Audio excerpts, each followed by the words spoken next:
Добрый вечер. У нас сегодня в гостях профессор Славянского университета Мурат Сюинбаев и ветеран спецслужб Талай Джумадылов. Добрый Мы вечер. собрались обсудить, как влияют вот эти большие события в Украине и вообще в мире сейчас происходит на Кыргызстан, и как что должен делать Кыргызстан, как это понимать и в какую сторону двигаться. Мурат? Ну, мы с коллегами обсуждали, что сейчас происходят очень глобальные, можно сказать, события, которые могут отразиться на нас, и ясно дело, что не в позитивную сторону. Буквально вчера, что ли, Трамп даже сказал, что Америка находится сейчас в самой опасной ситуации со времен создания. Трамп? Да. Ну, конечно, может быть, это ему надо там что-то там в медийное пространство, что-то говорить такое, обращать на себя. Но я думаю, он недалек от истины. Недалек от истины. То, что происходит на Украине, это на самом деле для нас, может быть, сейчас не самое главное, но он запускает некоторые процессы, которые приведут к глобальному переформатированию. И политический океан будет штормить, и такому маленькому утлому суденышку, как Кыргызстан, будет достаточно сложно. Ну, какие, например, эти процессы? Ну, вчера Путин сказал, что пока не штурмовать Азовсталь. Я так думаю, что если бы этот штурм состоялся, не исключено было бы, что там из подвалов Азовстали достали бы этих французских военных, которые могли поведать какую-то чувствительную информацию, и в результате, Что они могут сказать? Это вольнонаемные, там, добровольцы пришли? Они что? Это же не государственные какие-то? Кто это они. Ну, сам факт того, что месяц назад из-за этого был вынужден выйти в отставку руководитель военной разведки Франции. Именно из этого? Я думаю, в том числе из-за этого. И совпадение по времени, я думаю, не случайно. Потому что формулировка увольнения, она какая-то, была такая обтекаемая. Так вот, я думаю, это могло привести, к примеру, к тому, что Макрон мог бы в воскресенье на выборах проиграть. То есть вот сейчас такой накол. Ну, например, еще другой член европейского клуба, скажем так, Джонсон, тоже висит довольно сложной ситуации. Предстоят выборы, местные выборы в Британии. Если консерваторы проиграют их, возможно, и Джонсону тоже придется уйти в отставку по своим этим скандалам, связанным с вечеринкой. Я к тому, что это отдельные процессы, которые усиливают и так непростую ситуацию. Вот сейчас собирается Швеция и Финляндия вступить в НАТО. Честно говоря, я думаю, от этого НАТО только ослабеет. Почему? Потому что в НАТО и так где-то 825 миллионов человек состоит вместе с Соединенными Штатами Америки и Канадой. Там 30 стран. Это уже давно не очень хорошо управляемая система. Слишком большая. Да, слишком большая. Бесконечное увеличение системы, оно невозможно. Но потом, как знаете, черная дыра собирает, да, все эти массы, а потом взрывается. Вот то же самое. Это закон Паркинсона даже есть на эту тему. Ну, может быть, да. Так вот, это тоже внесет свой вклад в процессы децентрализации больших пространств, так это в геополитике называется. Большое пространство был СССР, Европейский Союз тоже большое пространство. Это приведет к глобальному изменению форматов, возможно, опять изоляционизму и нарушению транзита. Я могу сказать, что наш, казалось бы, НАТО, что до этого? Но я могу сказать так, что 500 с лишним лет назад произошли события, которые нарушили глобальный транзит на той территории, где мы сейчас находимся. И в результате эта территория уже больше 500 лет находится в стагнации. Раньше она участвовала в первом акте глобализации, шелковый путь. И здесь была процветающая территория. Потом в результате войны Амира Тимура с Баязидом, Баязид был, так сказать, разгромлен, началась нестабильность в Константинополе. Это привело к временному прекращению деятельности шелкового пути. Потом португальцы открыли морской путь вокруг Индии, и транзит здесь сухопутный стал никому не нужен. И в результате мы находимся уже больше 500 лет, это территория состояния стагнации. Вот посмотрите, на территории, вот экономика, она проявляется, преобразуется, трансформируется в культуру и в науку. В 14-15 веке это был, возможно, самая просвещенная территория на планете. Самая просвещенная. И Аль-Фараби имел высокий титул «второй учитель». То есть первый учитель это был Аристотель. На территории Кыргызстана нет ни одного памятника, который был бы принят ЮНЕСКО как фонд всемирного наследия, который бы относился после 15 века. Все сделано раньше. То есть потом началась вот эта глобальная деградация.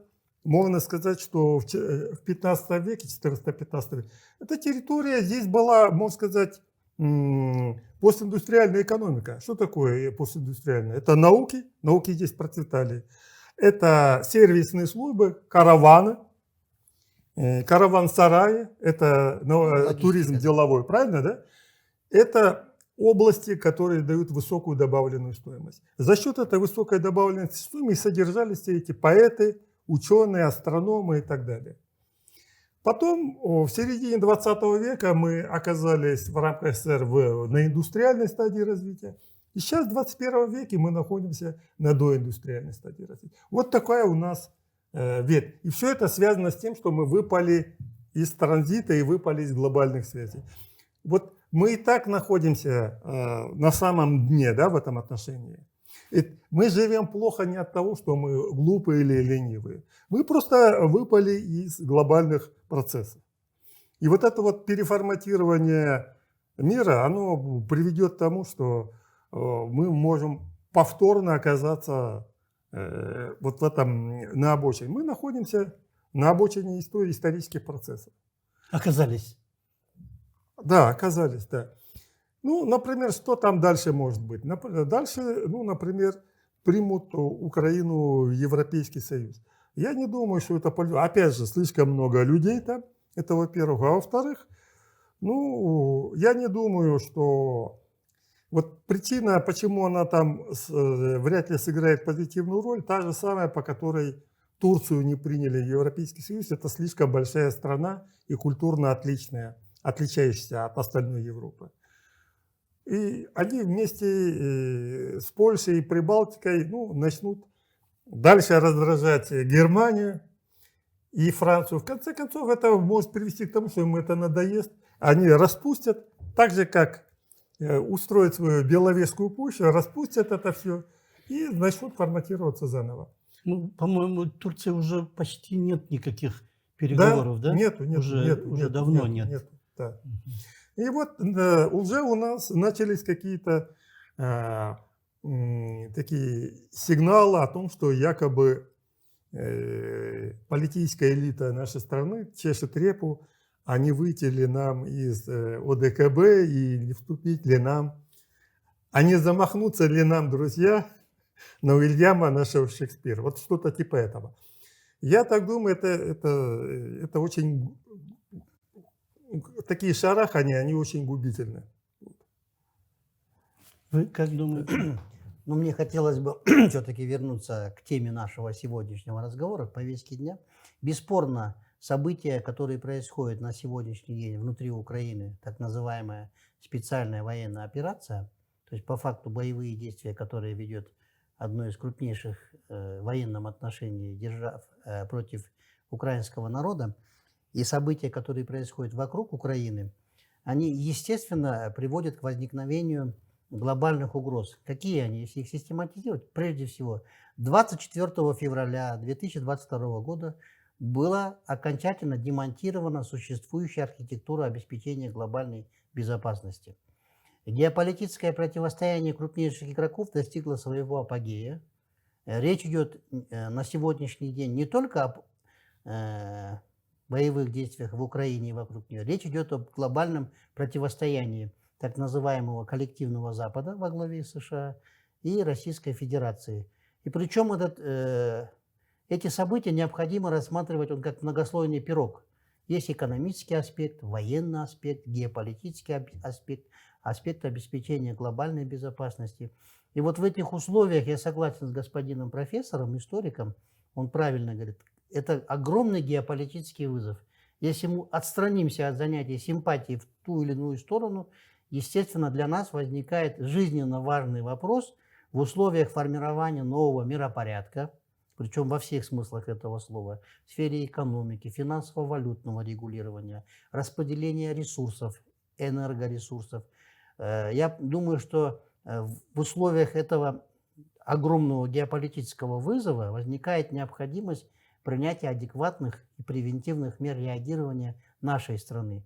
Вот здесь было бы целесообразным вернуться к геополитике. Там существует всего два главных правила, две аксиомы, которые не подвергаются сомнению. Первое. Любая страна преследует сугубо свои национальные интересы. И второе. Крупный геополитический игрок всегда предпринимает активные попытки использовать малые государства для достижения своих целей. Вот если исходить из этого, то можно видеть, что, к моему огромному сожалению, на сегодняшний день территория Украины стала полем боя и разборок между собой двух геополитических крупнейших игроков. К сожалению, они несут людские потери, никто не выступает за войну, нормальный человек не может приветствовать гибель детей, стариков, женщин, массовый исход жителей и прочие вещи. Но тот вопрос, что Кыргызстан, что должны делать мы? Вот в этом смысле мне с точки зрения такое образное мышление, наш центральноазиатский регион в целом и в Кыргызстан, мы находимся на перекрестке геополитическом. С севера над нами нависает так называемый условный медведь в виде Российской Федерации, с востока красный дракон, Китай, тоже огромная страна с 1,5-миллиардным населением, условно с запада коллективный Запад, отдельно особняком там стоит Турция, которая преследует свои цели, и с юга, условно скажем так, исламский мир. То есть мы находимся на этом перекрестке. Естественно, главная геополитическая задача нашей страны не оказаться, точно так же, как Украина, местом для выяснения отношений этих игроков своих геополитических интересов и целей. Я думаю, что нам нужно произвести мозговой штурм, так называемый, и чтобы использовать наше геополитическое расположение, оно, безусловно, выгодное и в сфере экономики, вот вы говорили в отношении Великого Шелкового пути, и в сфере межцивилизационных взаимоотношений, чтобы это сделать не нашим недостатком и угрозой, а превратить ее в возможности, в плацдарм для того, чтобы мы опять возродились, как птица Феникс, и пришли. Это очень сложная задача, потому что нам нужно тщательно проанализировать, какие национальные интересы и стратегические интересы каждый из этих игроков преследует. И потом вот в этом, скажем так, глобальном пересечении интересов, чтобы мы вышли из него сильными, самостоятельными, благополучно развивающимися. И для этого, я думаю, пришло время, учитывая мое профессиональное прошлое, это называется момент истины, когда мы должны сделать выбор. Нельзя быть нейтральным? Как? Нейтральным нельзя быть? Нет, потому что на сегодняшний день, к сожалению, накал страстей и столкновение геополитических интересов привел к тому, что все страны, безусловно, коллективный Запад во главе США напрямую заявил в лице министра финансов, советника по национальной безопасности, это даже проскальзывает в отдельных фразах Байдена, действует такой известный принцип: кто не с нами, тот против нас. Идет эскалация требований. Если вначале угрозы звучали в таком смысле, что тот, кто поможет каким-то образом Российской Федерации обойти санкции, он будет нейтрализован, наказан. Сейчас говорят так, что не только тот, кто поможет, а кто еще не выступит на нашей стороне. Вот в этом ракурсе они выкручивают руки не то что Кыргызской республике, стараются выкручивать руки Китаю, Китай уже ответил, что не вмешивайтесь. Вот вчера буквально премьер-министр Англии Джонсон ездил в Индию, тоже пытался склонить. Речь сейчас идет на выживание. К сожалению, даже отдельные руководители стран, например, Российской Федерации, заговорили о возможном использовании ядерного оружия. И в этом контексте уже крупные игроки перешли к демонстрации уже возможности использования стратегического ядерного оружия. Позавчера Российская Федерация запустила межконтинентальную баллистическую ракету «Сармат». Вчера Китай тоже запустил свою межконтинентальную гиперзвуковую ракету. То есть это очень опасные тенденции. И поэтому в этой связи вот и возникает необходимость нам, как в этом глобально меняющемся мире, принять адекватные превентивные меры реагирования. Вы сказали, Запад происходит эскалация требований. Да. Вот когда ООН принял 2 резолюции, осуждающие войну, которую начала Россия против Украины, дважды Кыргызстан был воздержавшимся при голосовании.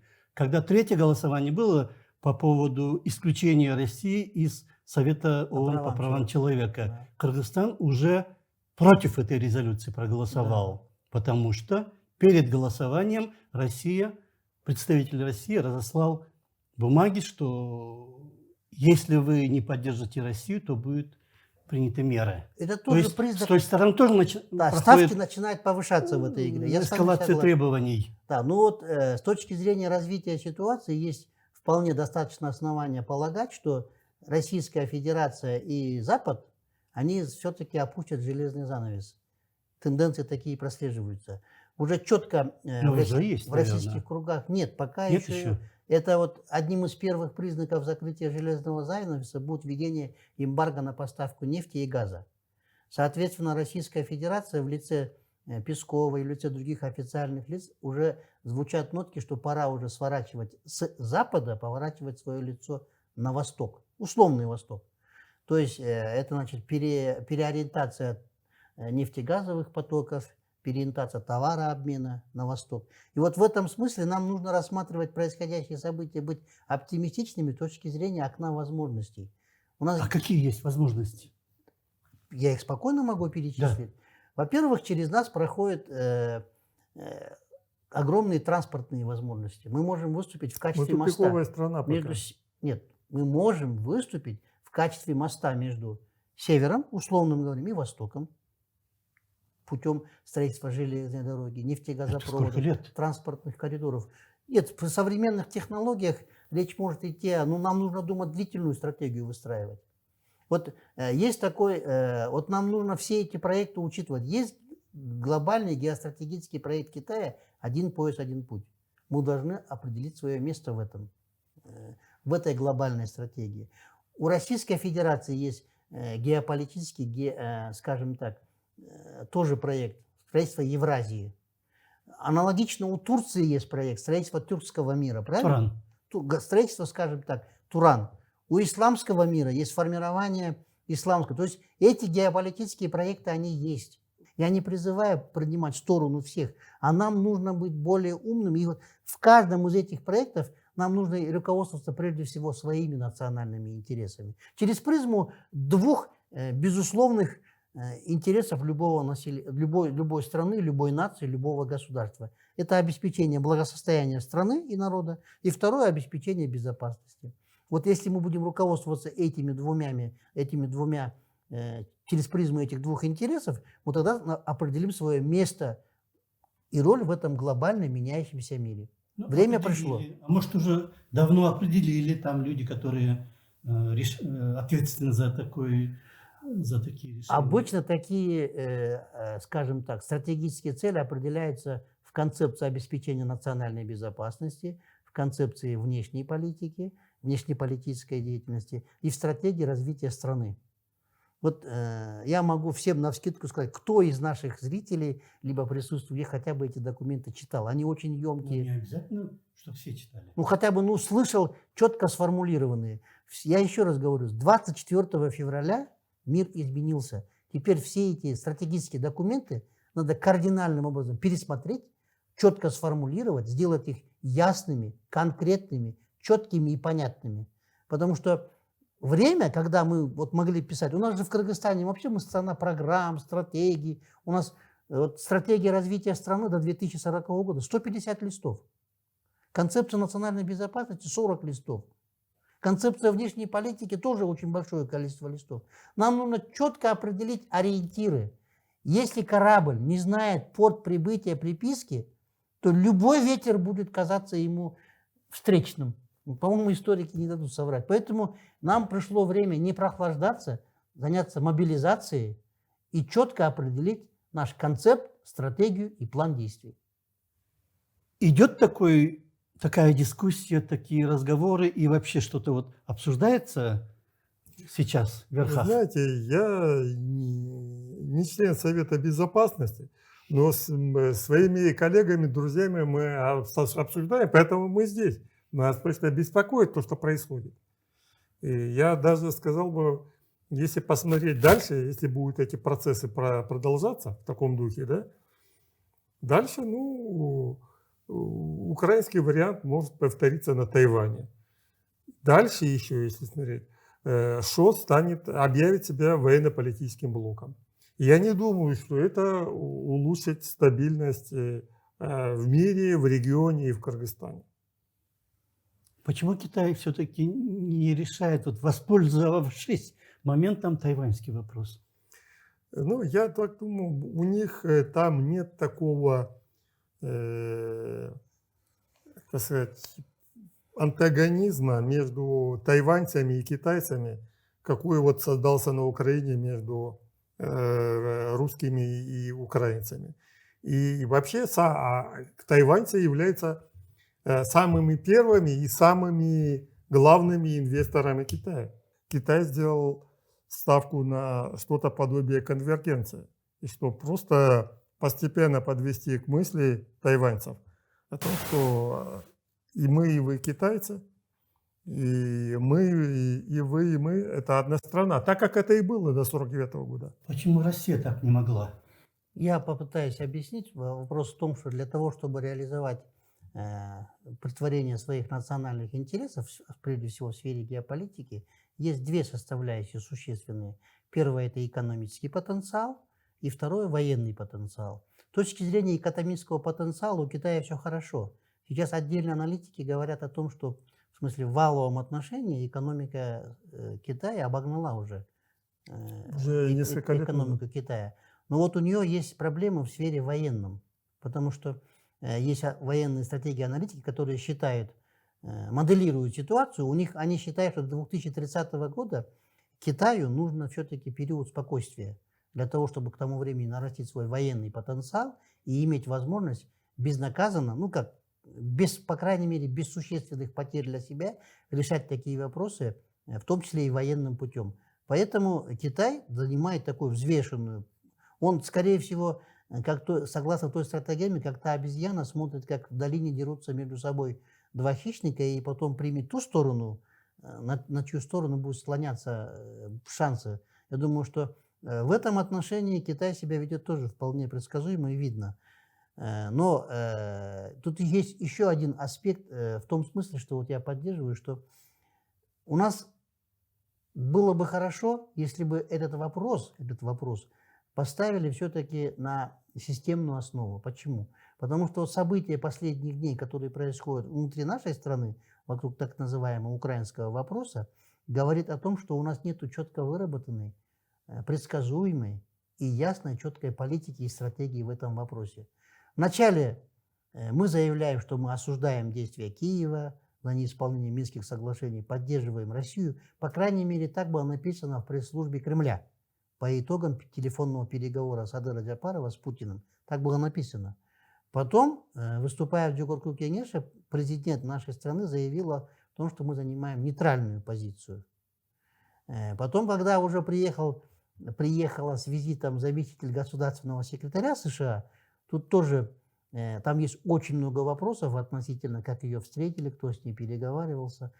То, что заместителем государственного секретаря он не столь уж частый гость не то что в нашей стране, а вообще в регионе, то, что с ней встретилась в официальном поле заместитель председателя Кабинета министров по социальному блоку, который вообще никакого отношения к внешней политике по функциональным обязанностям не имеет, наталкивает на мысли и догадки, что имели место какие-то скрытные и неофициальные встречи. Президентом? Я не знаю, об этом пишут, я не могу об этом говорить, ни отрицать, ни подтверждать, но просто по протоколу у нас в соответствии с Конституцией внешнюю политику определяет президент страны. Так написано в Конституции. И если уж, я еще раз говорю, учитывая, ну скажем так, политическую ориентацию господина Байсалова, в прошлом он был все-таки НПОшником, работал послом в Великобритании, он выходит из этой среды, но все равно надо же учитывать его функционал. Он же, если бы приехал, скажем, министр социального развития США, тогда можно было бы понять. А вот это все-таки нам наталкивает на мысль. Я думаю, что такие вещи допускать нельзя. Мы должны четко определить, какие наши приоритеты, и ясно, коротко и всем понятно объяснить. Я понимаю, нам тяжело в этой ситуации, лавируя, но нам нужно все-таки вот это свое выгодное географическое расположение, и вообще в целом не только с точки зрения расстояний, а с точки зрения и расположения в таком ключевом регионе, нам нужно позицию какую-то занять. А может быть, как обезьяна, вот, которая смотрит, как два тигра дерутся? Вот Нарен сказал, что там про нейтралитет.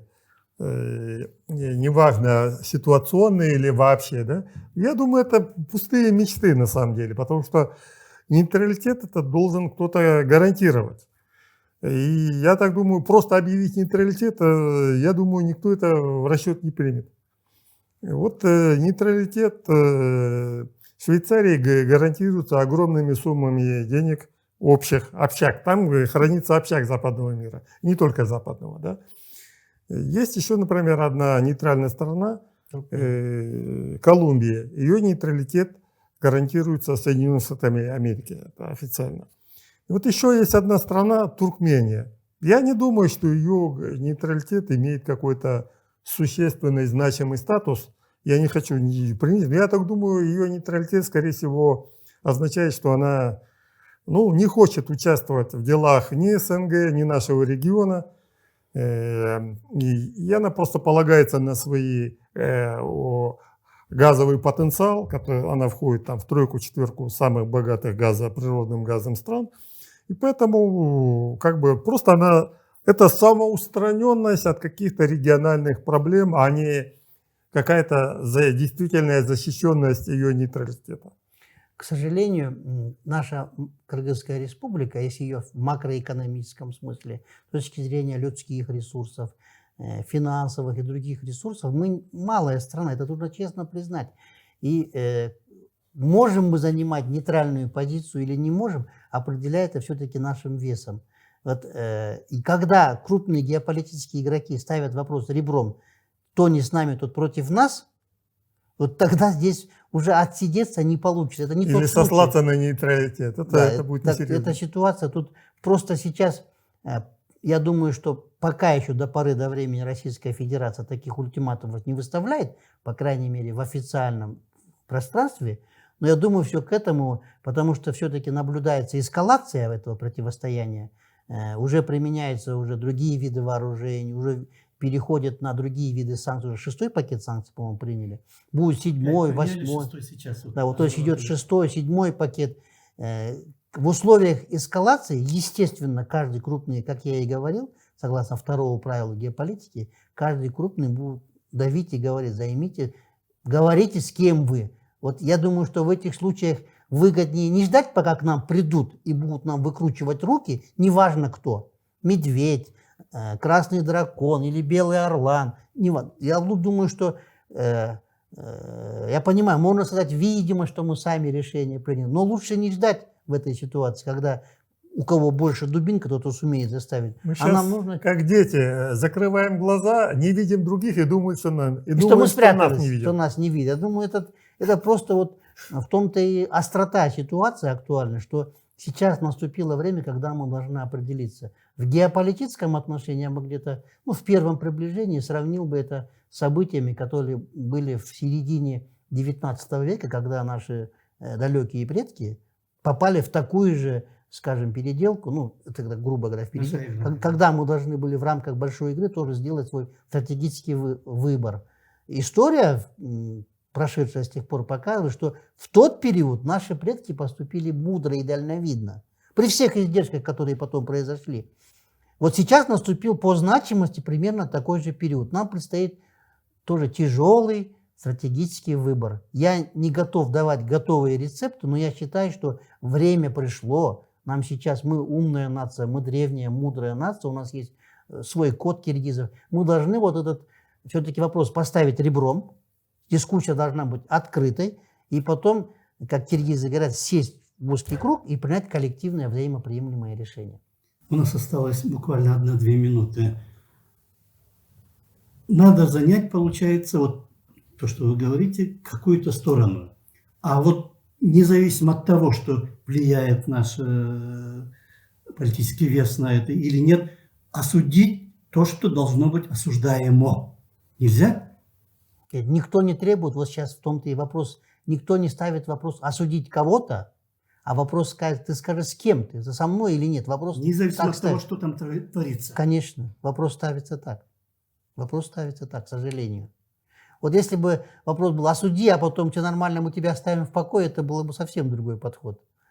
Вопрос ставится не так. Вопрос ставится, ты скажи, ты с кем? С нами? Если ты не с нами, все стороны воспринимают. Если ты не с нами, значит ты против нас.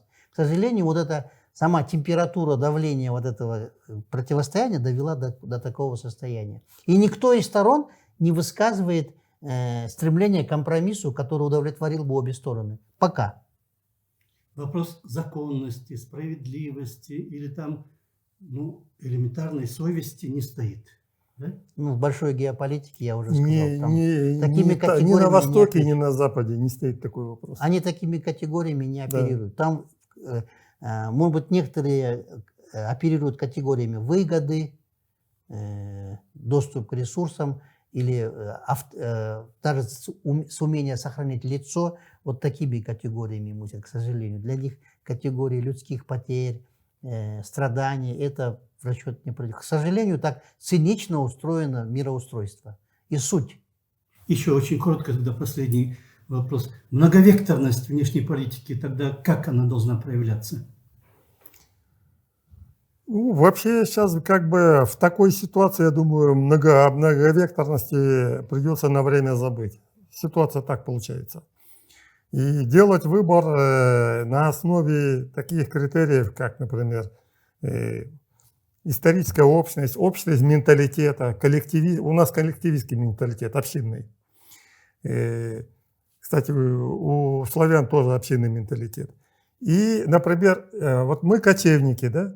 Русские тоже кочевники. Они от Киевской Руси дошли до Аляски, а потом до Форта Роста, Калифорния.